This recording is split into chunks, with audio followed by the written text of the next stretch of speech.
Fala aí, galera, tudo bem com vocês?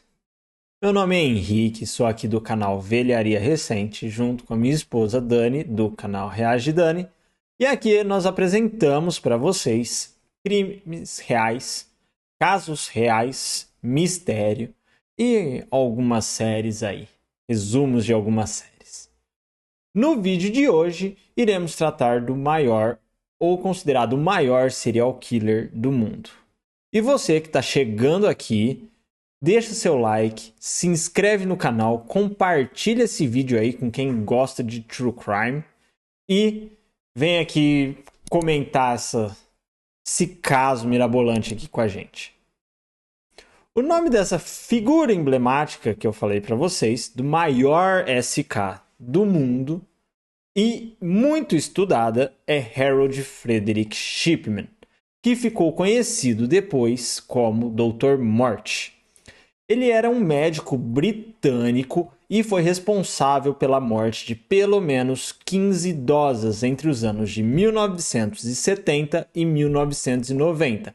Porém, esse número pode chegar a mais de 250 pessoas. Mas isso a gente vai vendo aí ao longo do vídeo. Para começar a narrativa de toda essa história de terror do Reino Unido, lembrando que o Reino Unido ele não é só a Inglaterra, ele é a junção de 4 países, sendo a Inglaterra o principal, País de Gales, Escócia e Irlanda do Norte. Mas para isso nós temos que pegar a junção desses 4 países e voltar em 14 de janeiro de 1946. Nessa data, nasceu Harold Frederick Shipman, lá em Bestwood Estate, que é uma habitação pública lá em Nottingham. O que são esses estates? Esses estates são prédios gigantescos construídos pelo governo britânico para alocação de famílias de baixa renda, ou refugiados, ou quem não tem a condição de comprar a sua casa própria. O governo dá essas habitações para essas pessoas. Ou seja, ele nasceu numa família de classe baixa lá em Nottingham. Ele era a segunda criança dentre 3 que um casal, que é o Harold Frederick Shipman, pai, que nasceu em 1914 e morreu em 1985 e que era motorista de caminhão, e Vera, que nasceu em 1919 e faleceu em 1963, uma dona de casa que vai ter um papel fundamental para entender o modus operandi do Dr. Morte. Na sua infância, Harold teve uma infância normal, igual a maioria das crianças da época, apesar dele sempre ser taxado de muito inteligente, beirando a gênio. Em 21 de junho de 1963, a Vera, sua mãe, faleceu de câncer de pulmão. E na época, o Harold tinha apenas 17 anos de idade. E ele que foi responsável por todos os cuidados com a sua mãe durante o tratamento para o câncer. E ele viu que nos estágios piores, mais avançados, ela recebia uma morfina dos médicos em sua casa. E é aí que a gente vai ver o padrão do Harold. No dia 5 de novembro de 1966, ele se casou com uma mulher chamada Primrose May Oxtoby e teve 4 filhos. Ele também se formou pela Escola de Medicina de Leeds, lá na Universidade de Leeds, norte da Inglaterra, em 1970. E após a conclusão do seu curso de medicina, ele começou a trabalhar na Pontefract General Infirmary, que é um hospital geral lá em Pontefract, em West Riding of Yorkshire. Construindo lá toda a sua carreira dentro do hospital, em 1974 ele assumiu a sua primeira posição como clínico geral, que lá é conhecido como General Practice, ou GP, lá no Abraham Ormerod Medical Center, em Todmorden. Um ano após ele assumir esse cargo, já em 1975, Harold foi pego pela polícia forjando prescrições de petidina, que é um medicamento que ele é vendido sob a marca de Demerol. O que é isso? Um analgésico indicado para tratamento de dor que varia de moderada a muito intensa. Quase uma morfina. E, por incrível que pareça, essas prescrições não eram para os pacientes. Eram todos para uso próprio. E como consequência disso, ele foi multado em 600 libras e teve que frequentar, por um período curto de tempo, uma clínica de reabilitação de drogas em York. Depois que ele saiu dessa clínica de reabilitação em 1977, ele começou a trabalhar como clínico geral em Donnybrook Medical Center, em Hyde, que é uma cidadezinha ali localizada na Grande Manchester. Durante toda a década de 80, ele continuou trabalhando nessa cidadezinha e em 1983 ele foi entrevistado em uma edição de um documentário da emissora de TV Granada Television, chamado World in Action, sobre como doentes mentais deveriam ser tratados dentro da comunidade. Pulando para frente, um ano após sua condenação pelas acusações de assassinato, aquela entrevista lá que ele deu em 1983 foi ao ar, retransmitida no programa Tonight with Trevor McDonald. Após todo esse tempo que ele trabalhou em Hyde, Harold conseguiu estabelecer sua própria clínica no endereço 21 Market Street, já em 1993, o que fez ele se tornar um membro muito respeitado pela sociedade local. Até esse ponto aí, tudo estava correndo bem para o Dr. Harold Frederick Shipman, mas em março de 1998, uma médica lá em Hyde, chamada doutora Linda Reynolds, da Brooks Surgery, expressou assim uma preocupação sobre a alta taxa de mortalidade dos pacientes de Shipman, incluindo um grande número de formulários de cremação para as mulheres idosas.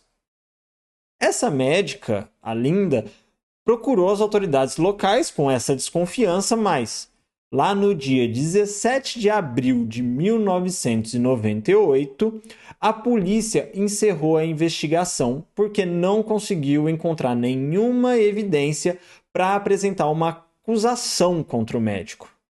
E depois que essa investigação foi encerrada, dizem até que Shipman matou mais 3 pessoas.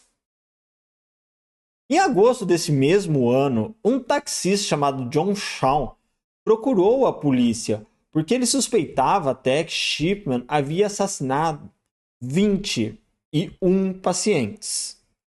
O taxista suspeitava disso por quê?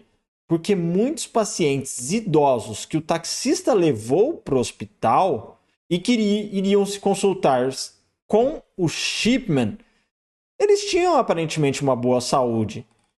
Só que eles morreram sob os cuidados do médico. No dia 24 de junho de 1998, foi quando Shipman fez sua última vítima, uma mulher chamada Kathleen Grund. Essa mulher, ela era uma ex-prefeita lá na cidadezinha de Hyde e foi encontrada morta dentro de casa por alguns amigos. Essa morte aí de uma ex-prefeita levantou uma suspeita muito grande sobre o Shipman, porque ele foi a última pessoa a ver ela com vida. E ele que assinou o atestado de morte como sendo velhice.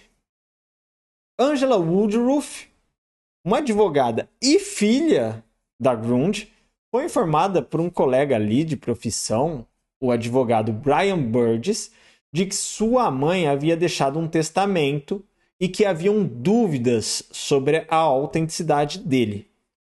Nesse testamento, Woodruff e seus filhos seriam excluídos da herança deixada pela Linda, e o Shipman receberia uma herança de 386 mil libras. E diante dessa situação, Angela foi até a polícia, que iniciou uma investigação sobre este caso.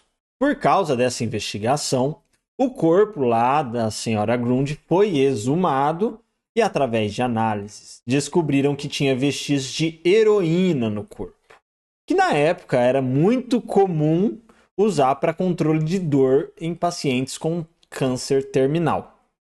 Nessa ocasião, o Shipman alegou que a senhora era viciada e apresentou à polícia os comentários que ele havia escrito lá em um diário médico informatizado já para a época.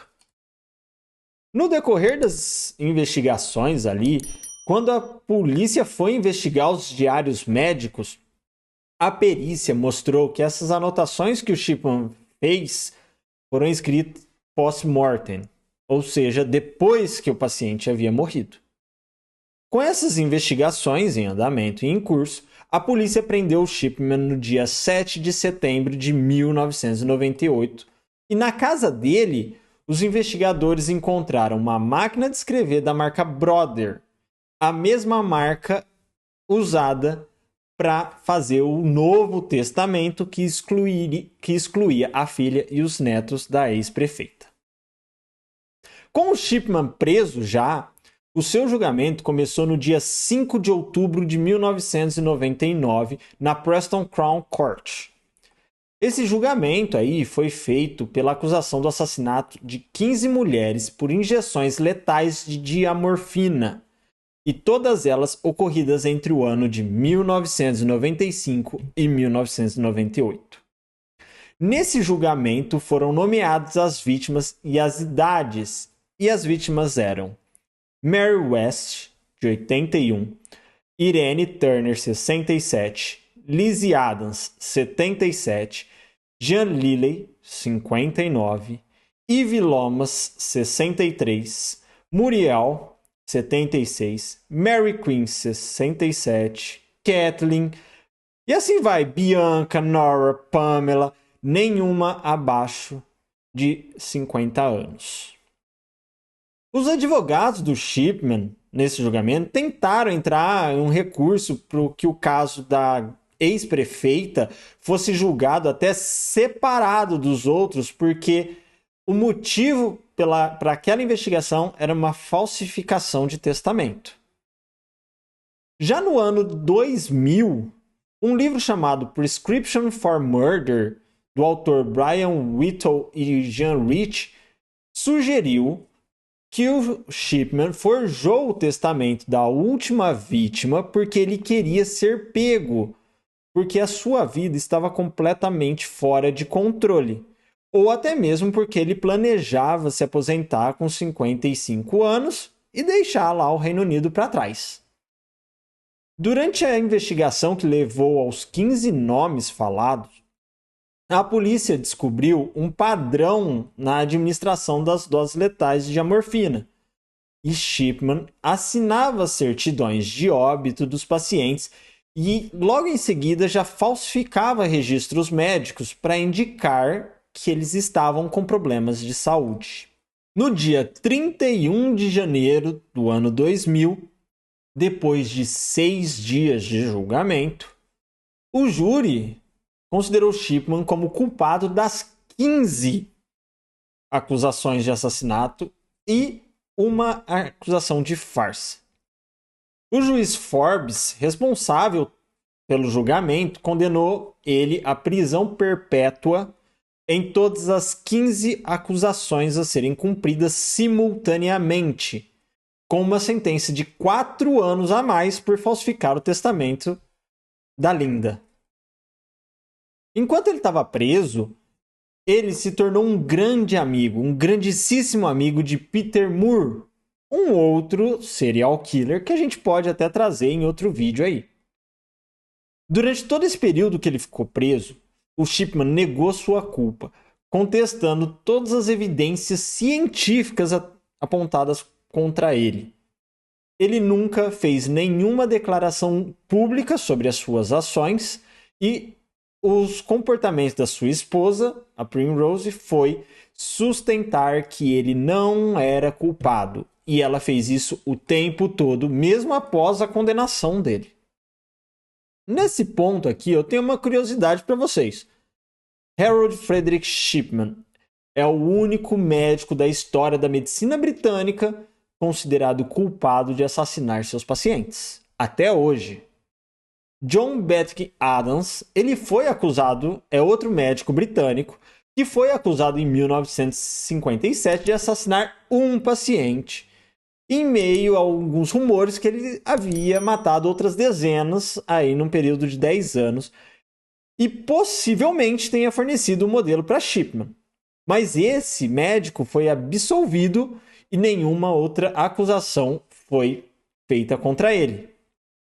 Uma historiadora aí chamada Pamela Cullen, ela argumentou que por causa da absolvição do Adams, não houve um ímpeto para as autoridades examinar possíveis falhas no sistema legal britânico até o caso Shipman. A partir daí, houve toda uma análise do sistema de leis lá da Inglaterra para poder condenar esse tipo de ação. Finalizando aí a narrativa da história do maior SK até hoje conhecido, chegamos no dia 13 de janeiro de 2004, o dia em que Shipman se enforcou na sua cela na Her Majesty's Prison Wakefield, às 6h20 da manhã, com seus 57 anos. Para tal ato, ele utilizou seus lençóis amarrados nas barras da cela. Com a sua morte, algumas famílias das vítimas disseram que se sentiram enganadas, porque esse suicídio significava que eles nunca teriam a satisfação de ter uma confissão e nem a resposta pelos motivos por que ele fez tudo o que fez. O real motivo dele ter tirado a própria vida nunca foi estabelecido, embora isso, supostamente, ele disse para o seu oficial de condicional que ele estava considerando tirar a própria vida para garantir a segurança financeira da sua esposa, depois que ele foi cortado da pensão do serviço de saúde. E nesse caso, a esposa dele recebeu a pensão completa, coisa que ela não conseguiria mais se ele tivesse vivido mais de 60 anos. Após a liberação do corpo aí para a família, a polícia aconselhou toda a família para cremar o corpo dele. E isso foi feito no dia 19 de março de 2005. Lá, enquanto o Shipman estava cobrindo a pena dele, em janeiro de 2001, Chris Gregg, um detetive sênior da polícia de West Yorkshire, ele foi selecionado para liderar uma investigação sobre 22 das mortes que ocorreram nesse condado.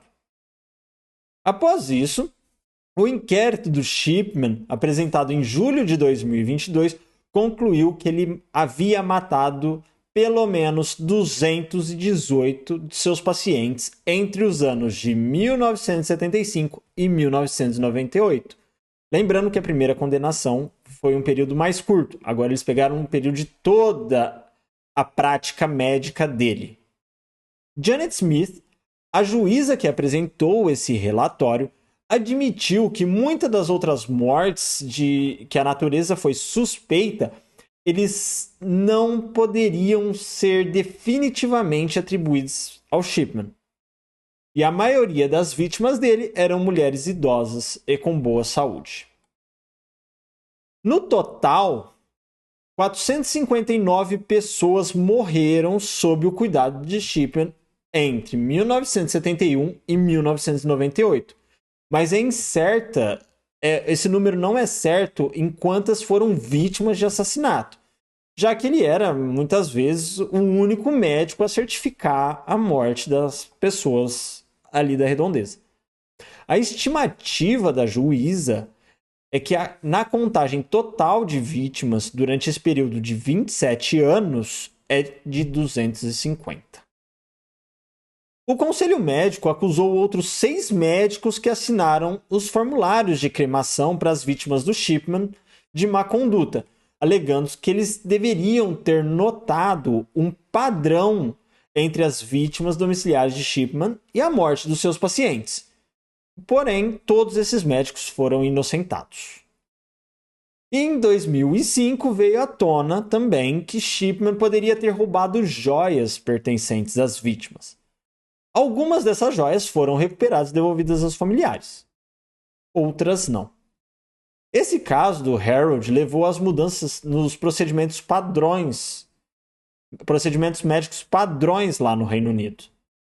Os formulários necessários para a cremação de um corpo na Inglaterra e no país de Gales tiveram suas perguntas alteradas como resultado direto das cremações que o SK fazia.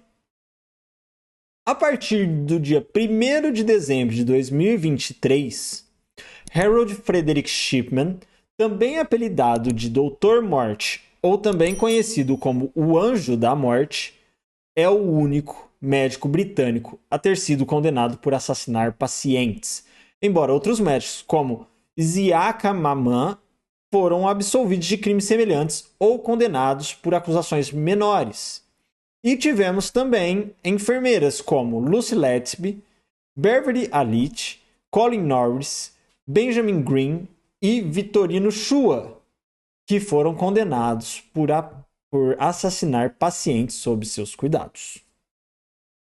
Então, gente, esse foi um breve resumo da história do maior serial killer de todos os tempos, com o maior número de vítimas. Em breve a gente volta aí com mais histórias de SK, mais casos reais, mistérios, lendas urbanas e às vezes alguns filminhos aí para vocês. Não esquece de deixar seu like, se inscrever no canal e se você chegou até aqui, escreve aí no comentário o que mais você gostaria de ver. Um beijo e até a próxima.